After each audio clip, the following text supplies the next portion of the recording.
Boa noite, pessoal. Tudo bem? Como é que vocês estão? É um pouco estranho andar com isso aqui na cabeça. Estou me sentindo Gugu. Eu não sou Gugu, mas é um domingo legal. Não, mas é muito bom estar aqui com todos vocês. É muito bom ver que tem bastante gente, assim, as cadeiras estão quase todas cheias, né? Quase tivemos que pegar mais cadeiras. É bom ver alguns rostos que eu não conhecia tanto, alguns rostos que estavam no casamento ontem, algumas pessoas novas. Então é muito bacana estar aqui com todos vocês. Realmente não é bom a gente estar só. É sempre bom a gente estar em união. É sempre bom a gente estar em comunidade, né? E isso é uma coisa muito bacana que Deus nos proporciona. A gente está domingo a domingo, dia após dia, semana após semana, cada mês, todos os anos. A gente está juntos, né? Então todos os domingos a gente vem aqui, a gente se encontra e a gente sabe que viver sozinho não é a mesma coisa que viver juntos. Falo isso porque essa semana eu quase tive uma semana de solteiro, vamos dizer assim, né? Não voltei a ser solteiro, mas eu vivi uma semana onde que a minha esposa saiu viajar e foi viajar a trabalho e eu fiquei em casa sozinho. Fazem 3 meses que eu casei. 3 meses que eu casei. E eu posso dizer que eu já senti falta da minha esposa na minha casa em 3 dias que ela não esteve lá. E eu vejo como é ruim estar só, como depois do casamento, né, eu já tive essa experiência de viver junto, agora viver sozinho é estranho. Não é mais a mesma coisa. E a mesma coisa acontece dentro da igreja. A gente sabe que a gente não aceitou a Jesus para viver uma vida solitária. A gente aceitou Jesus para viver uma vida em comunidade. Ontem até estava conversando com o Rafa, né, lá no cabeleireiro. A gente estava falando, né, sobre como o casamento ele é usado para transformar o nosso caráter, o quanto que o casamento transforma nossas vidas. E eu, em 3 meses de casado, já vejo essa diferença, essa mudança. O Rafa também já falou que está uns 12, 13 anos casado, e já viu essa mudança acontecendo e ela continua acontecendo. E a mesma coisa acontece na nossa vida aqui como igreja. Talvez você aceitou Jesus semana passada, e isso vai acontecer, essa mudança na sua vida, porque você está em comunidade. Se você está aqui há 20 anos, há 30 anos, nasceu dentro da igreja, a mesma coisa vai acontecer. Então, é legal ver como Deus nos proporciona isso. Unidade. Viver em unidade. Como Ele usa o grupo de pessoas, o corpo de Cristo, para que a gente seja aperfeiçoado. E aí, pensando em tudo isso, pensando nesse meu momento de solidão aí essa semana, né? Esse momento que eu fiquei ali no meu cantinho, né? Não jantei pipoca, mas eu fiz minha comida porque eu sei cozinhar. Então, mas pude pensar a respeito disso, a respeito da unidade. Então eu gostaria de convidar vocês, a cada um que tiver a sua Bíblia aí, a abrir a Bíblia em Efésios. Vocês já sabem, já estou vindo aqui há 1 ano quase falando sobre Efésios e a gente vai continuar estudando Efésios. A gente vai partir exatamente da onde que a gente parou a última vez. Exatamente, a gente estudou até o capítulo 4, a gente foi até o capítulo 4, do 1 até o 6, e hoje a gente vai ler do Efésios capítulo 4, versículo 7 até o 16. Então, eu vou pedir aí para que você pegue a sua Bíblia. Se não tiver Bíblia, vai estar, eu acho que vai ser projetado aqui no telão, mas vou ler aqui para a gente então. Efésios 4, 7, Efésios 4, do 7 ao 16. E a cada um de nós foi concedida a graça, conforme a medida repartida por Cristo. Por isso é que foi dito: quando ele subiu em triunfo às alturas, levou cativos muitos prisioneiros e deu dons aos homens. Que significa ele subiu, senão que também havia descido às profundezas da terra? Aquele que desceu é o mesmo que subiu acima de todos os céus, a fim de encher todas as coisas. E ele designou alguns para apóstolos, outros para profetas, outros para evangelistas e ainda outros para pastores e mestres, com o fim de preparar os santos para a obra do ministério, para que o corpo de Cristo seja edificado, até que todos alcancemos a unidade da fé e do conhecimento do Filho de Deus, e cheguemos à maturidade, atingindo a medida da plenitude de Cristo. O propósito é que não sejamos mais como crianças, levados de um lado para o outro pelas ondas, nem jogados para cá e para lá por todo o vento de doutrina, e pela astúcia e esperteza de homens que induzem ao erro. Antes, seguindo a verdade em amor, cresçamos em tudo naquele que é a cabeça, Cristo. Dele o corpo ajustado e unido pelo auxílio de todas as juntas, cresce e edifica-se a si mesmo em amor, na medida em que cada parte realiza a sua função.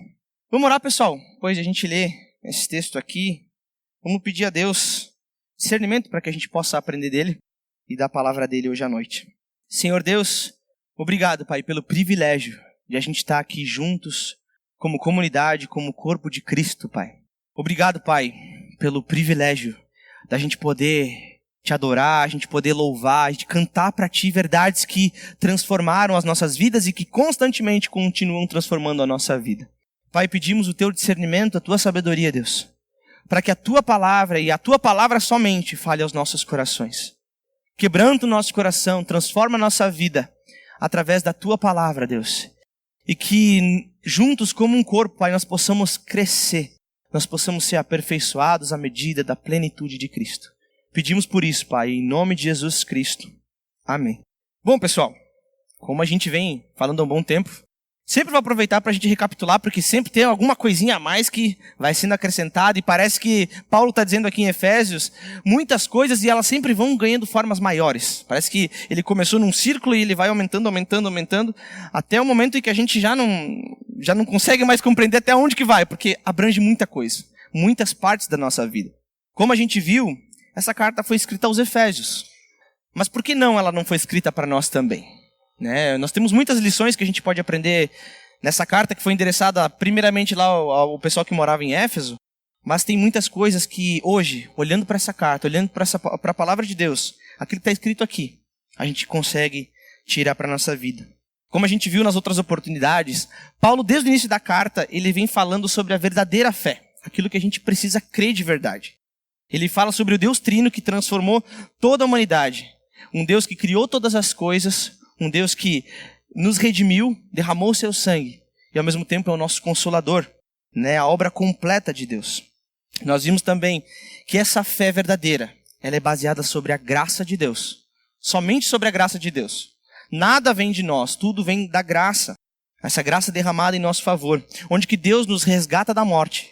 Enquanto nós estávamos mortos em transgressões e pecados, Cristo, pelo seu imenso amor, pela sua imensa graça derramada em nosso favor, Ele nos deu vida, uma vida plena e abundante.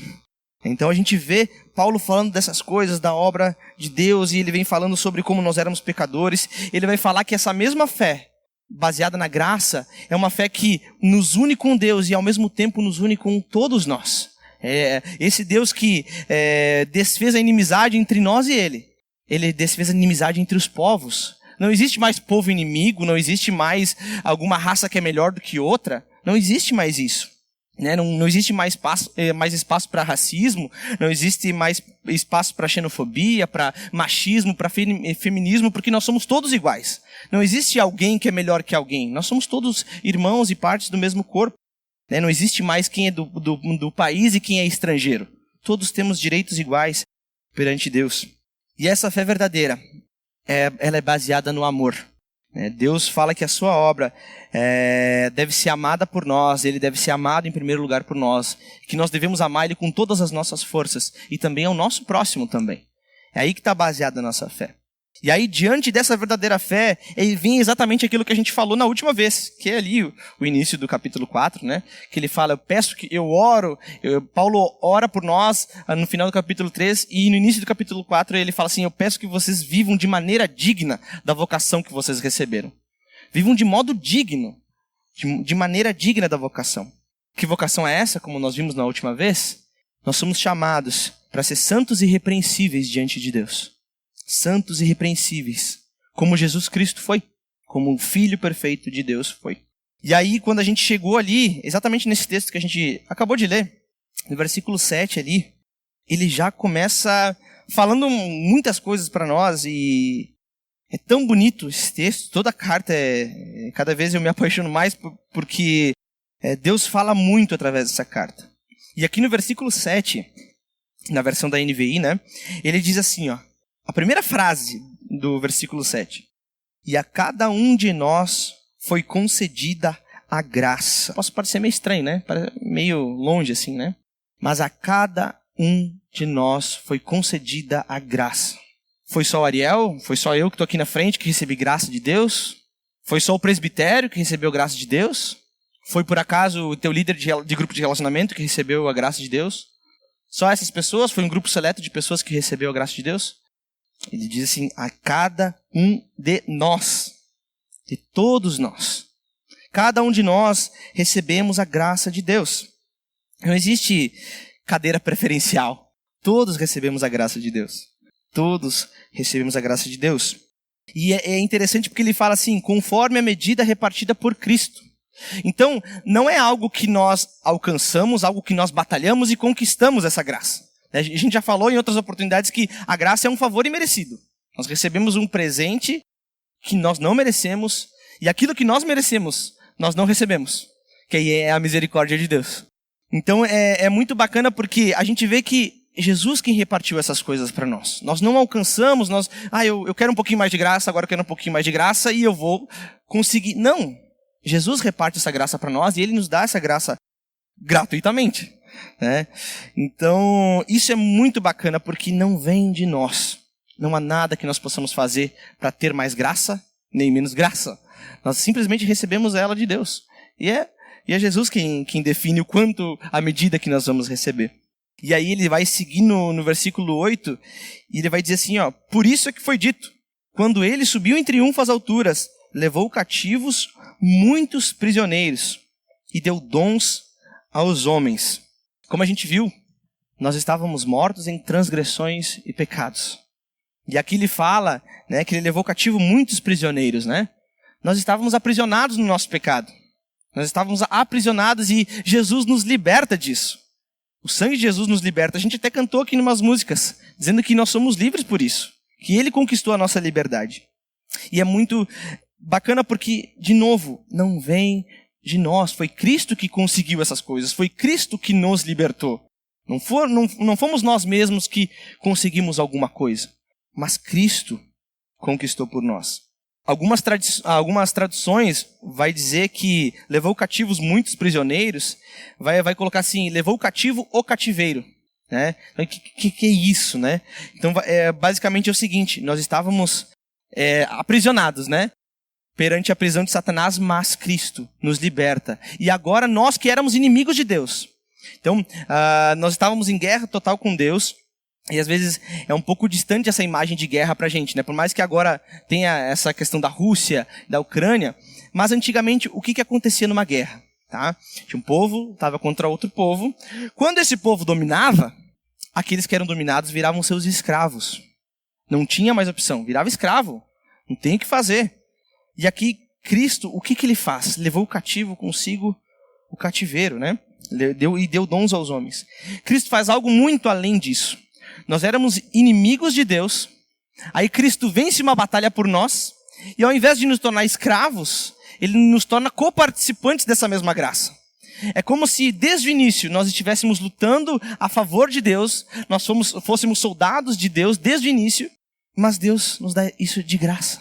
Ele nos transforma, Ele faz uma obra tremenda, e aí eu quero convidar vocês a olhar para a pessoa do lado e dizer o seguinte, fala assim, você é um vira-casaca. Porque a gente era inimigo de Deus, mas Jesus fez a gente virar a casaca pro lado dele. Isso é muito bacana, olha a beleza disso. Nós éramos inimigos de Deus, mas Ele fez de nós amigos dele. Amigos dele, partes do seu corpo, membros da sua família. Jesus transformou as nossas vidas. Esse mesmo Jesus, ele vai falar no versículo 9 aqui, que subiu aos céus, esse mesmo Jesus, que é acima de todas as coisas, foi Ele que fez isso por nós. Ele vem às partes mais profundas da terra. Ele vem vir a gente como nós. Ele sofre as piores coisas que nós poderíamos imaginar. Ele morre numa cruz, recebendo cuspe na cara, sendo insultado, sendo chicoteado. E no final disso, Ele sobe aos mais altos céus. E Ele é exaltado à mais alta posição. Aquele que foi rebaixado lá embaixo, agora é exaltado sobre todas as coisas. E é esse mesmo Deus que é exaltado sobre todas as coisas. É aquele Deus que nos deu dons. Aquele mesmo Deus que se preocupa conosco. Que nos coloca em unidade e distribui dons para cada um de nós. Para que juntos nós possamos crescer. Para que juntos nós possamos crescer em unidade, em maturidade, à medida da plenitude de Cristo. E a gente vê quão maravilhoso é tudo isso? No versículo 11, ele vai falar uma série de características aqui sobre alguns dons. Não vou me ater tanto a esses dons aqui, a esses cargos, vamos dizer assim. Mas é bom falar deles, para que todos possam entender também, né? Ele fala no versículo 11 que ele escolheu alguns para apóstolos, outros para profetas, outros para evangelistas e outros para pastores e mestres, né? Pastores e mestres seriam a mesma coisa, né? Seriam juntos. E apóstolos aqui são pessoas que foram comissionadas por Jesus, diretamente por Jesus. Os apóstolos, os 12 apóstolos, depois teve Paulo, foi Barnabé também. Pessoas que foram comissionadas diretamente por Jesus e que, principalmente, elas viram Jesus ressurreto. Elas viram, presenciaram, foram testemunhas oculares disso tudo. Profetas, ele fala, né? Profetas no Antigo Testamento a gente viu muitas vezes, né? Vários profetas falando em nome de Deus. E o profeta nada mais é alguém que fala inspirado por Deus. Basicamente ele seria a boca de Deus, né? A boca que Deus usa para transmitir a sua mensagem. Muitas vezes no Antigo Testamento, né, o que é marcado pelo profeta é que ele diz assim: assim diz o Senhor. E aí fala o que vai acontecer. Então o profeta ele é nada mais do que a boca de Deus. Muitas vezes eles preveem o futuro, eles falam de coisas que vão acontecer. E muitas vezes, na grande maioria das vezes, eles falam assim: essa é a palavra de Deus, vocês têm que viver conforme isso, senão vai acontecer isso. E aí, quando eles não viviam, acontecia. Né? Então, os profetas eles também tinham justamente a ideia de exortar o povo, de incentivar o povo a obedecer a palavra de Deus, a conhecer o Deus que elas serviam. E aí, o evangelista é alguém como se tivesse uma obra itinerária. Né? É alguém que evangeliza, alguém que vai, rodeia o país inteiro, rodeia o mundo inteiro, vai em várias cidades falando o nome de Jesus, ganhando pessoas para Cristo, né? Vai pregando a respeito da mensagem do Evangelho, a mensagem que nos foi dada para que outras pessoas possam conhecer a esse mesmo Deus. E por fim ele fala sobre pastores e mestres. Ele diz o seguinte, né? Que basicamente os pastores e mestres aqui, diferente dos outros três, que eles não são pessoas dentro de uma igreja local como aqui a Aliança. Vão ter apóstolos, profetas, evangelistas, que eles não necessariamente estão dentro de uma igreja local como nós estamos aqui, diariamente, semanalmente. Talvez eles estão sempre rodando várias igrejas. Mas pastores e mestres aqui, pelo menos naquele contexto, fala sobre líderes que se firmaram numa igreja local e eles eram responsáveis justamente por guiar aquele povo. Por guiar aquele povo na fé, por instruir, por orar por esse povo que se converteu e que agora está dentro da igreja. Né? Então eles ficavam dentro da igreja, enquanto esses outros três, basicamente, iam em várias igrejas. Né? Vai pegar o exemplo de Paulo, de Barnabé, de Marcos. Eles não ficavam em uma igreja só, eles iam em várias igrejas. Enquanto os pastores e mestres eram presbíteros, eram pessoas que estavam ali na igreja, que andavam diariamente com o povo e que, vamos dizer assim, andavam com as ovelhas, pastoreavam as ovelhas. Essa que é a ideia do pastores e mestres aqui, né? Só que eu não quero me ater tanto a isso porque as características aqui, os dons, aqui não é o principal. Porque o principal é exatamente o que vem no versículo 12 e 13, que ele vai falar exatamente o porquê desses dons. Por que tem apóstolos, por que tem profetas, por que tem evangelistas e por que tem pastores e mestres. Né? Nesse versículo a gente vai identificar exatamente o propósito desses dons. Por que existem essas pessoas e por que ainda existem pessoas dentro da nossa igreja que servem, que ajudam a guiar cada um de nós.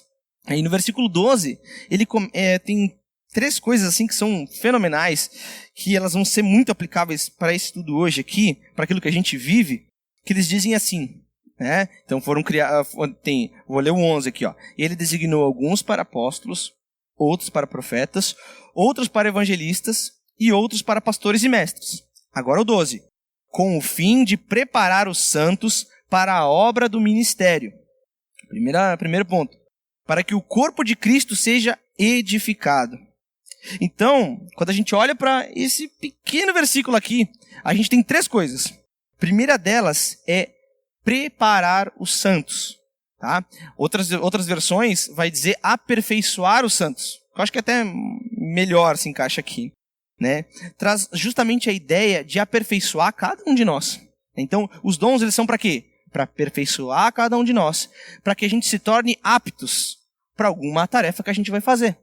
Então, se você é alguém que fala de Jesus, é para que você aperfeiçoe alguém para que ela conheça Jesus Cristo, para que depois ela possa fazer a obra do ministério. Se você é alguém que ensina, você ensina pessoas para que elas possam crescer em maturidade, para que no futuro elas possam também falar a outras. Basicamente é essa a ideia, é para treinar o povo, para aperfeiçoar o povo, para que cada um faça isso um com o outro. Não é só quem está aqui na frente, não sou só eu aqui, mas são cada um de vocês, cada um de nós aqui. Cada um fala ao outro. Nós nos aperfeiçoamos juntamente uns com os outros. Para quê? Não é um aperfeiçoamento por si só. Não é eu ser perfeito para mim, para eu sentar no meu quarto e ficar de braços cruzados. É um aperfeiçoamento para a obra do ministério. Então, assim, nós nos aperfeiçoamos, né? Ferro afia ferro, né? É esse que é a frase que a gente vê, o provérbio que a gente vê. Então, a gente aperfeiçoa um ou outro para a obra do ministério.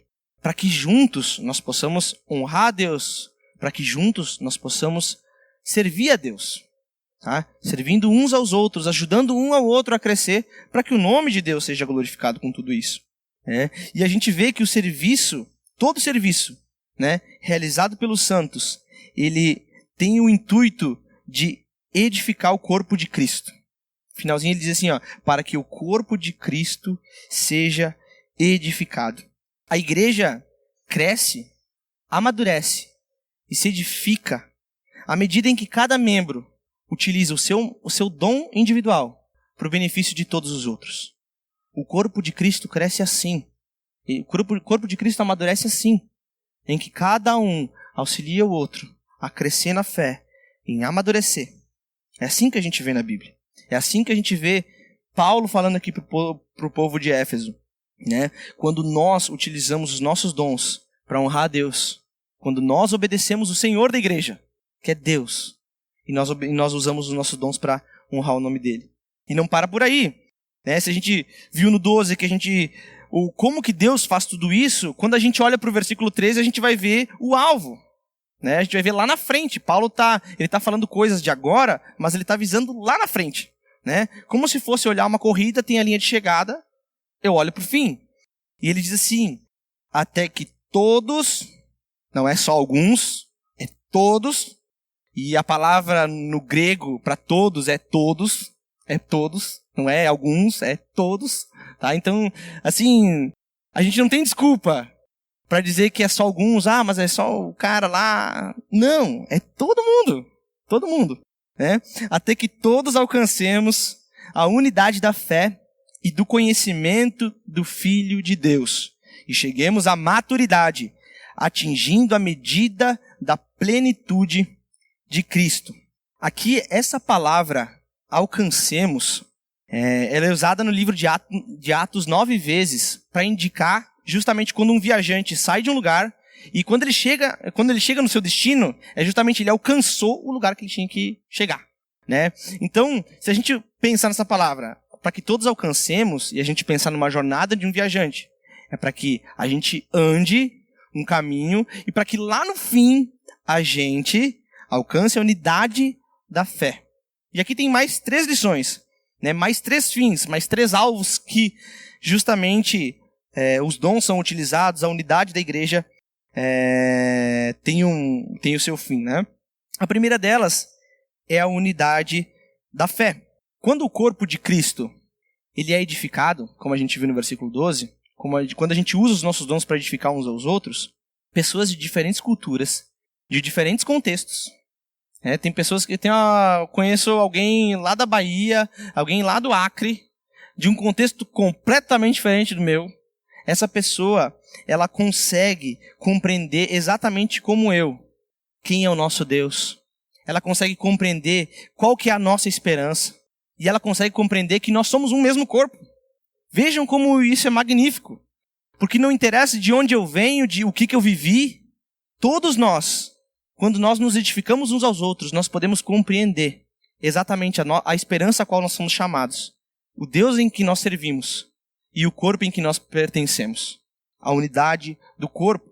Essa que é a ideia, que a gente seja unidos num corpo só. E aí ele vai falar da unidade da fé e do conhecimento do Filho de Deus. O pessoal aí que a gente estuda todo mês Efésios, que a gente senta, sabe que a gente falou sobre a diferença entre compreender e conhecer. Basicamente, eu compreender algo que eu sei. Né? Eu compreendo matemática. Né? Eu compreendo, eu entendo, 2 mais 2 é igual a 4. Mas eu não conheço matemática. Porque conhecer, ele tem uma coisa que envolve relacionamento. Tanto que a Bíblia, muitas vezes, quando ela vai falar que de um homem e de uma mulher, ele fala, Adão conheceu Eva. Ele vai falar, Davi conheceu Batseba. Então, justamente conhecer tem a ideia de relacionamento. Então, assim, se ele está falando que todos alcancem a unidade da fé e do conhecimento do Filho de Deus, se é para a gente conhecer o Filho de Deus, não é só saber quem Jesus é.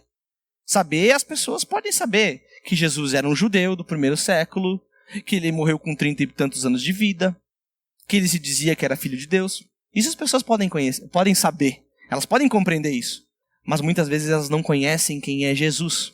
E aqui, Paulo está dizendo para a gente, a ideia é que vocês conheçam verdadeiramente Jesus, que vocês não só ouçam de Jesus, ouçam e saibam o nome dele, mas que vocês conheçam ele, que vocês tenham um relacionamento com ele. Esse conhecimento pleno, ele envolve uma comunhão muito além do que a gente muitas vezes está disposto. A gente tem que abrir o nosso coração para Jesus Cristo. A gente tem que fazer de todo o possível para que a gente conheça mais de Cristo. E aí, ele fala ali no finalzinho do versículo 13, ele vai dizer assim, e cheguemos à maturidade, atingindo a medida da plenitude de Cristo. Então, esse conhecimento, né, que envolve relacionamento, tanto com Deus, como também com os irmãos, porque a gente conhece a Deus no meio de nós. Quando a gente está junto, a gente fala sobre Deus. A gente aprende muitas coisas uns com os outros. Muitas vezes tem coisas que outros passaram que eu nunca passei e que eu aprendo com elas. E muitas vezes eu acabo ensinando outras porque eu já passei por situações que elas não passaram. E é isso que a gente vê aqui. Esse relacionamento entre nós e Cristo e nós e o nosso próximo, ele desenvolve uma certa experiência de vida plena. Uma vida plena que, quando a gente olha no fim, é Jesus Cristo. O padrão, lá em cima, é Jesus. É para que a gente seja como Jesus. A gente tem uma frase aqui na frente que diz algo muito interessante. Ela fala ser semelhante a Cristo. Que é basicamente a mesma coisa do que alcançar a medida da plenitude de Cristo. Que é igual ao quê? Ser semelhante a quem? A Cristo? É essa que é a ideia. Nós buscamos a medida da plenitude de Cristo. Nós buscamos ser semelhantes a Cristo. E isso só vai acontecer no meio da comunidade. Só vai acontecer no meio da comunidade. Sem igreja, a gente não vai conseguir viver isso. Talvez a gente pode até achar que no nosso quarto a gente consegue viver o nosso cristianismo barato. A gente pode até achar isso. Mas envolve relacionamento. Envolve relacionamento. Paulo está dizendo basicamente aqui que nessa vida em comunidade, em que os dons são usados para edificar a igreja, para glorificar a Deus, nós corremos em direção a Jesus Cristo. Quando tudo isso acontece, quando a gente obedece a Cristo, quando a gente utiliza os dons que nós recebemos dele, nós corremos em direção a quem Cristo é. Não existe crente sem igreja. Às vezes a gente pode até achar que isso acontece, mas não tem como. Porque no meio da igreja a gente conhece a Cristo plenamente. No meio da igreja a gente tem relacionamento. Como é que a gente vai imitar Jesus Cristo se a gente não conhece a Cristo de verdade? Como é que eu vou imitar Jesus se eu não sei nem como é que ele é? Como é que eu vou imitar Jesus se a minha vida com os meus irmãos ela é vazia, se eu nem gosto de vir para a aliança? A gente tem que pensar nessas coisas. Na igreja é que a gente é moldado, é transformado. Transformado. É o que o texto está dizendo. A fim de preparar os santos para a obra do ministério, para que o corpo de Cristo seja edificado, até que todos alcancemos a unidade da fé e do conhecimento do Filho de Deus e cheguemos à maturidade, atingindo a medida da plenitude de Cristo. Essa que é a ideia aqui. E aí Paulo ele vai dizer exatamente o oposto. No versículo seguinte ele vai dizer: gente, eu não quero que vocês sejam como crianças. Eu não quero que vocês sejam levados por todo o vento de doutrina, pela esperteza de alguns que induzem ao erro.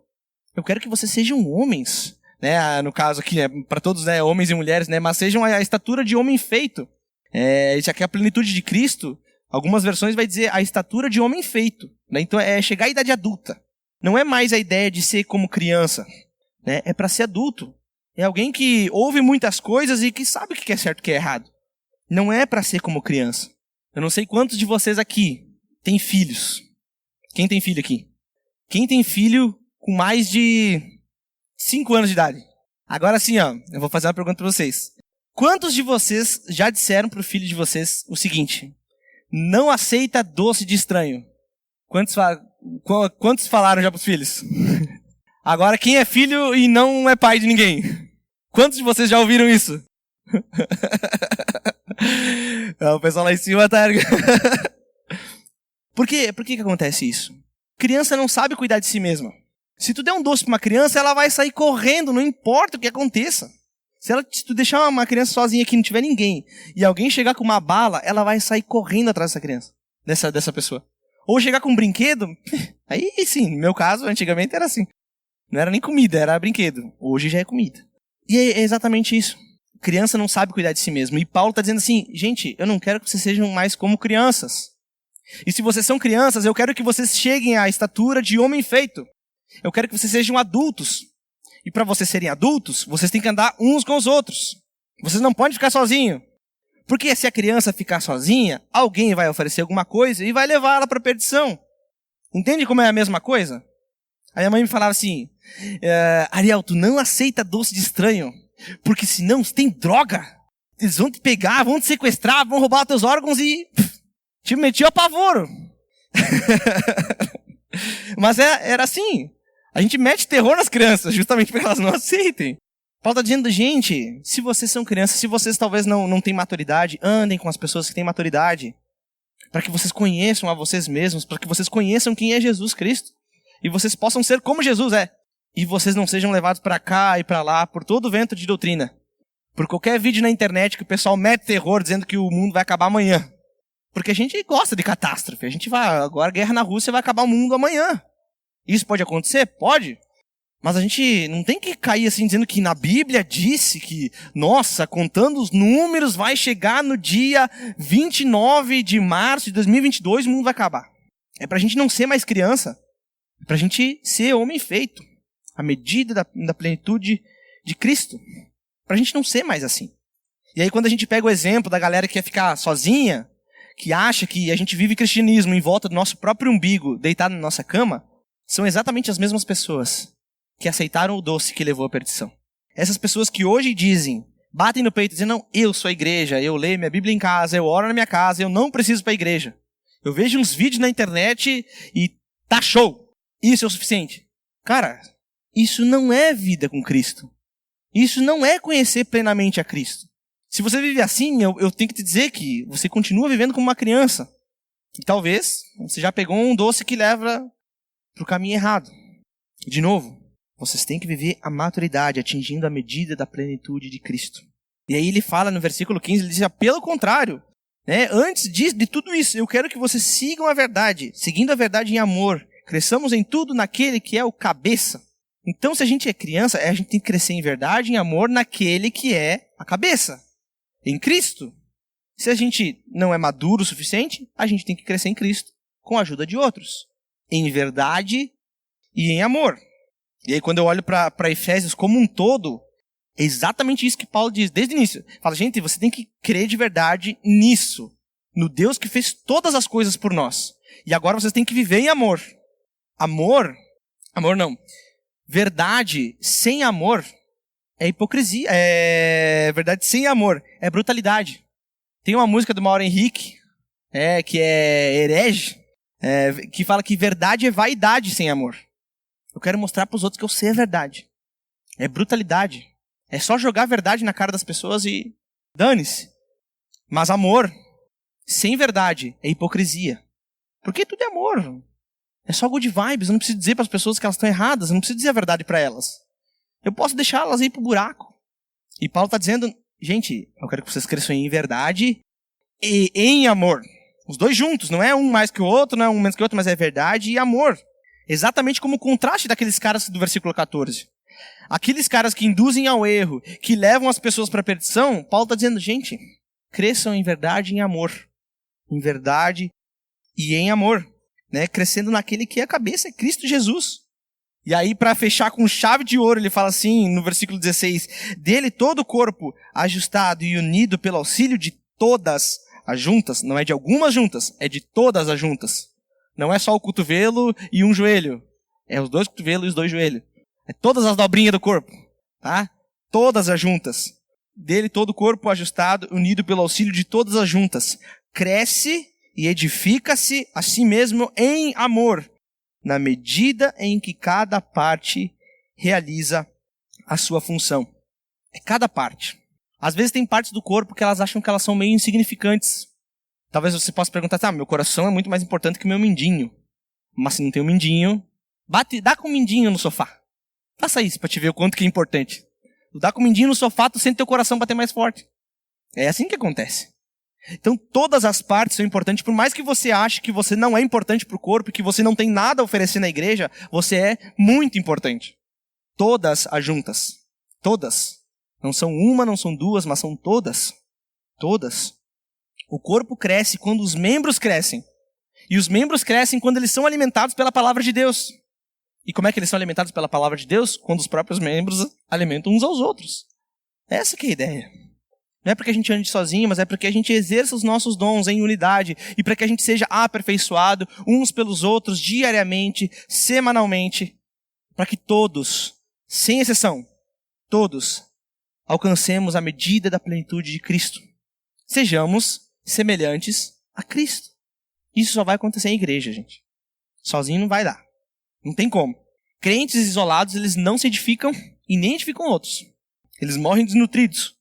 Precisamos um dos outros. Precisamos amar e viver em comunidade, pois essa é a vida digna da vocação que nós recebemos. Se no início do capítulo 4 ele fala, vivam de maneira digna da vocação que vocês receberam, nós recebemos uma vocação de ser semelhantes a Cristo. E nós somos chamados a ser o corpo de Cristo. Uma célula sozinha, ela não vive, gente. Um dedo sozinho não vive.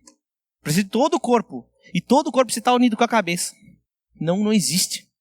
A gente precisa de corpo. Por mais que a gente não goste muitas vezes. Por mais que tem gente que a gente não vai muito com a cara. Por mais que a gente tem que ouvir coisa que a gente não concorda. Por mais que a gente tem que abaixar a orelha para muitas vezes coisas que a gente está errado. E que a gente não quer assumir. Por mais que muitas vezes a gente está com vergonha de aparecer aqui no domingo. Porque eu fiz algum erro muito grande. Eu estou com vergonha de ver as pessoas, olhar as pessoas nos olhos. Nós temos que viver em comunidade. Andando juntos. Crescendo juntos, alimentando uns aos outros, perdoando uns aos outros, orando uns pelos outros, partilhando pão, gastando tempo juntos, comendo 1 quilo de sal, de preferência na carne. É assim que a gente é chamado a viver, em comunidade. E aí eu queria deixar algumas perguntas para todos nós, e se você se ofender com essas perguntas, não ache estranho, porque eu me ofendi antes que vocês. Então, se você não gostar, pode vir falar comigo, não tem problema. Mas a ideia é que a gente ande junto. Você já parou para pensar nos dons em que Deus te deu? Já parou para pensar? A gente leu lá no versículo 7 que ele diz assim, a cada um de nós foi concedida a graça. Já parou para pensar? Na graça que Deus te deu, nos dons que Deus te deu? Né? Que ele fala que ele levou cativo muitos prisioneiros e deu dons aos homens. Já parou para pensar nos seus dons? Se não parou, para. Larga um pouco o Netflix, larga um pouco o Jornal Nacional, o Jogo do Grêmio. O Jogo do Grêmio não é domingo, foi sábado, foi ontem. Então aproveita para pensar sobre os dons. Você dá graça pelos dons que você recebeu? Você agradece a Deus pelos dons que você recebeu? Se você não parou nem para pensar, eu acho difícil você dar graças pelos dons que você recebeu. Se você já é crente e não sabe qual é o seu dom, eu vou dizer um para você. Está em Efésios também. Efésios 2:8. Ele vai dizer assim, pois vocês são salvos pela graça, por meio da fé. Isso não vem de vocês, é dom de Deus. Então se você é crente, você crê em Jesus Cristo e você aceitou Jesus como Senhor e Salvador da sua vida, saiba que isso já é um dom de Deus. Seja grato a Deus por isso. Se você nunca agradeceu, agradeça. Agora sobre servir uns aos outros com os seus dons e talentos, com tudo aquilo que Deus nos provê. Você tem levado outros à maturidade em Cristo? Exortando outros na fé, Ou você não gosta muito disso? Você prefere vir aqui, domingo, eu vou consumir a ceia, vou consumir a celebração, eu não vou participar da celebração.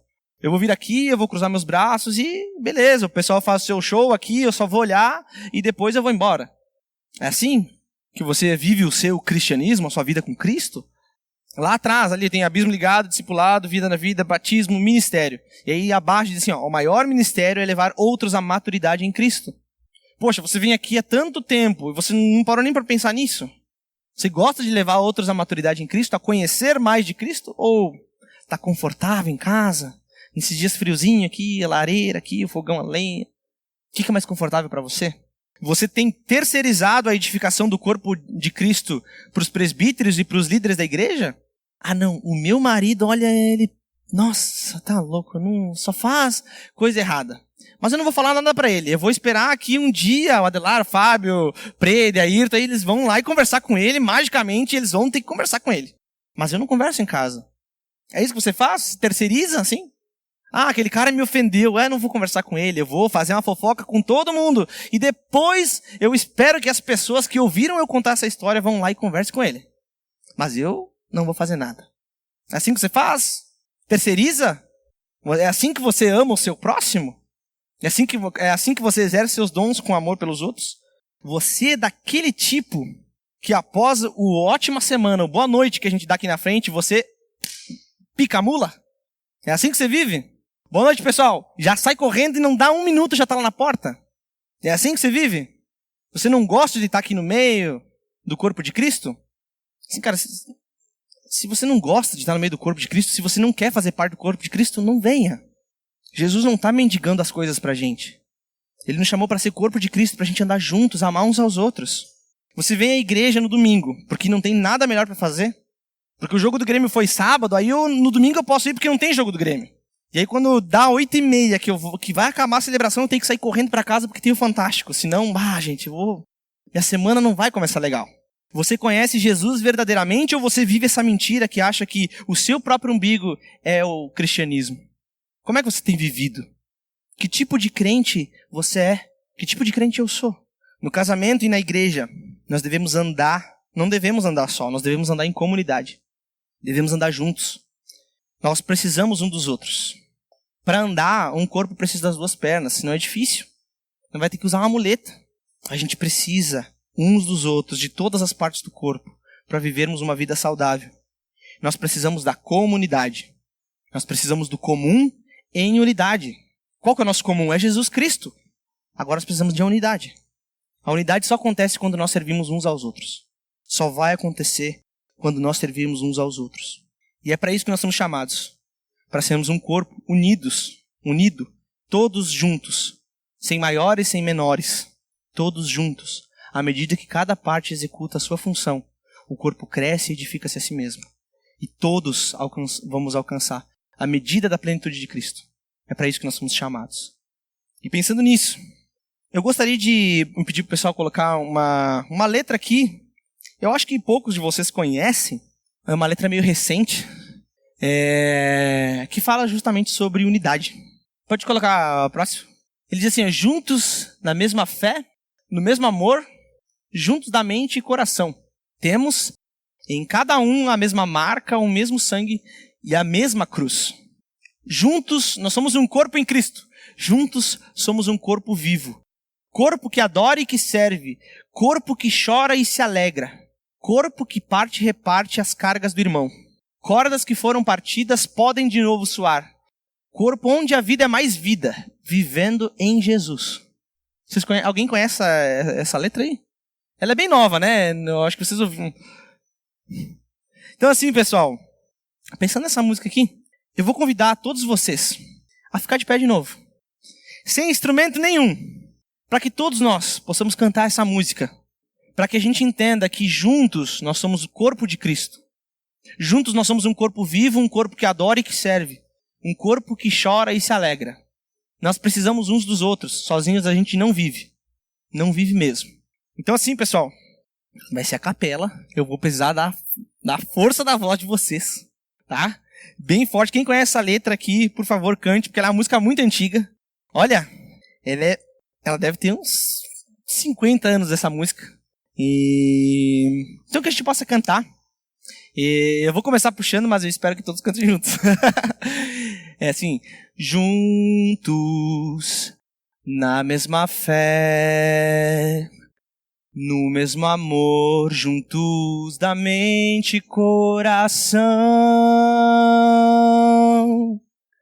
temos em cada um a mesma marca, o mesmo sangue, a mesma cruz. Juntos somos um corpo em Cristo, juntos somos um corpo vivo, corpo que adora e que serve, corpo que chora e se alegra, corpo que parte e reparte as cargas do irmão. Cordas que foram partidas podem de novo soar. Corpo onde a vida é mais vida, vivendo em Jesus. Aí, eu quero que você olhe para a pessoa do seu lado, a pessoa que está atrás de você, a pessoa que está, sei lá, quer correr aqui. Mas fala que o corpo que a gente vive, onde a vida é mais vida, vivendo em Jesus. Diga para a pessoa do lado ali, o corpo onde que a gente vive, ele é mais vivo, vivendo em Jesus. Faça isso com a pessoa do lado. Perca a vergonha. Nós somos juntos na mesma fé. Gente, depois disso, vamos baixar nossa cabeça, vamos orar a Deus. Eu sei que talvez as perguntas no final foram um pouco duras, mas lembrem que juntos a gente é um corpo em Cristo. A gente está aqui para puxar a orelha, a gente está junto para chorar, a gente está junto para chorar, a gente está junto para dar risada, para correr, para fazer um monte de coisa. A gente é um corpo unido. Se uma parte perece, todas vão perecer. Então que a gente ande junto, que a gente lembre disso. Então vamos orar a Deus, aquele que é a cabeça, aquele que nos une e é aquele que é comum a todos nós. Senhor Deus, obrigado por quem o Senhor é. Obrigado, Deus, pela tua maravilhosa graça, Pai, que nos une. Obrigado pela tua graça derramada em nosso favor, Pai. O Senhor fez de nós inimigos virarem amigos teus, Pai. Membros da tua família, membros do teu corpo, Pai. Nós somos gratos a ti, Pai, imensamente gratos a ti. Porque o Senhor distribuiu dons entre todos nós, Pai. Talvez muitas vezes nós não sabemos os nossos dons. Muitas vezes nós não sabemos aquilo que nós podemos fazer pela igreja ou pelos nossos irmãos aqui. Mas, Pai, nos ensina, nos instrui, Pai, nos mostra aquilo que nós podemos servir. Pai, usa os nossos irmãos para que a gente possa servir a tua igreja, Pai, para que a gente possa conhecer mais de ti, Deus.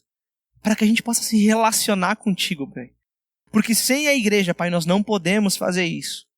Não existe cristianismo sozinho, Pai, e que a gente não queira viver sozinho, que a gente queira viver junto com os nossos irmãos. Que a gente ame viver uns com os outros, Pai, porque nós somos um corpo unido.